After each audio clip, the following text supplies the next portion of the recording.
Hello guys! Welcome back to our channel. And for today's video po, ay maiba naman tayo. Ipapakita ko po sa inyo isang festival dito sa aming lugar sa Japan, ang Fire Festival. Na tawag po nila dito in Japanese is Dondo Yaki. Yan po. Ang ibig sabihin po nun ay it's a lunar New Year's event to pray for a good fortune and bountiful harvest by collecting and burning the ornaments that decorated in houses during the New Year. As naalala nyo po yung isang video ko, yung mga shimikazari na naka-decoration po dun sa may pintuan. Ngayon po nila susunugin.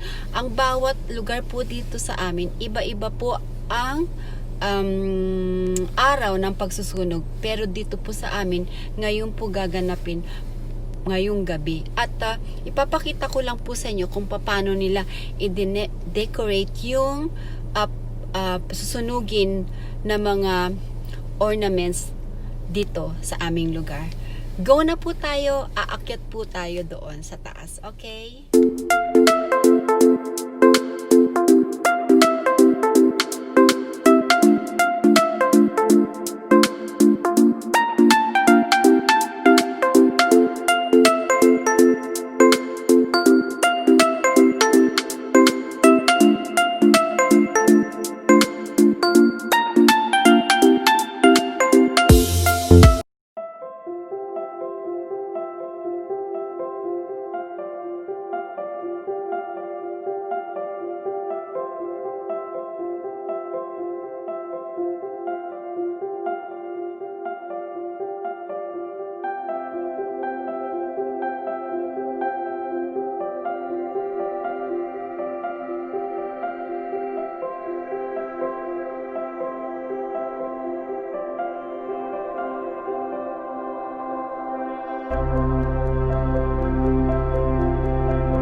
It's 2:30 in the afternoon here.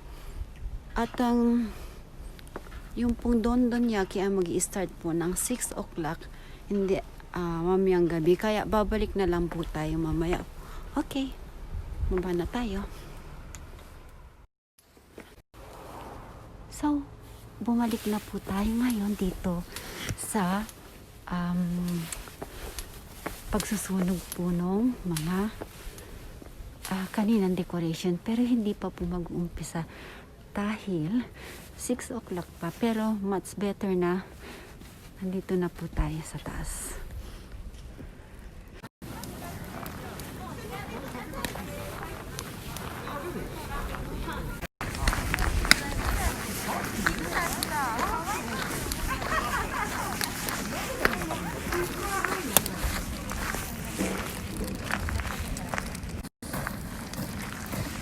Ang bango.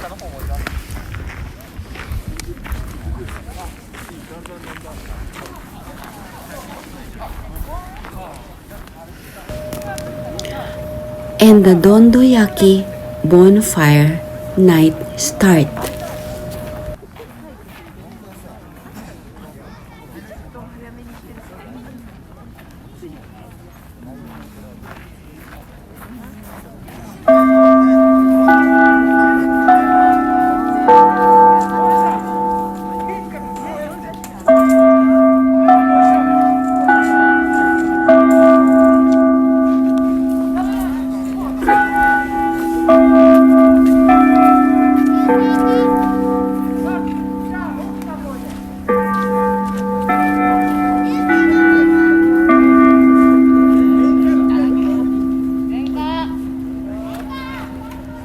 Dondo Yaki Fire Festival is an event held in various regions in Japan after a New Year's holiday.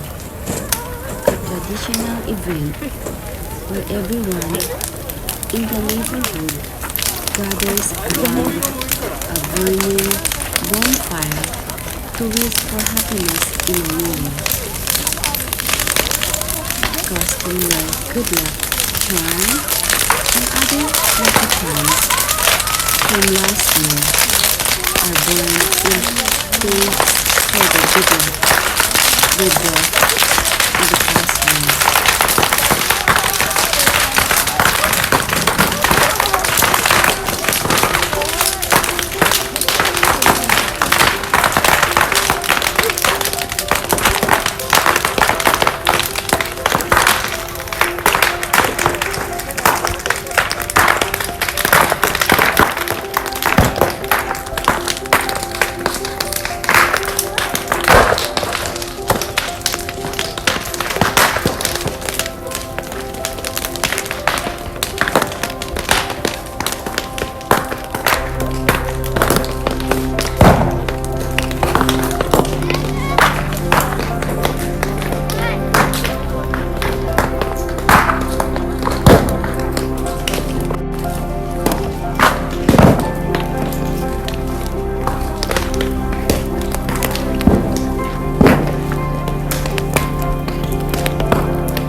eat mochi, rice cakes, or dango that have been roasted over a bonfire to won't get sick for the rest of the year. Bring large branches loaded with colorful rice cakes just to be safe.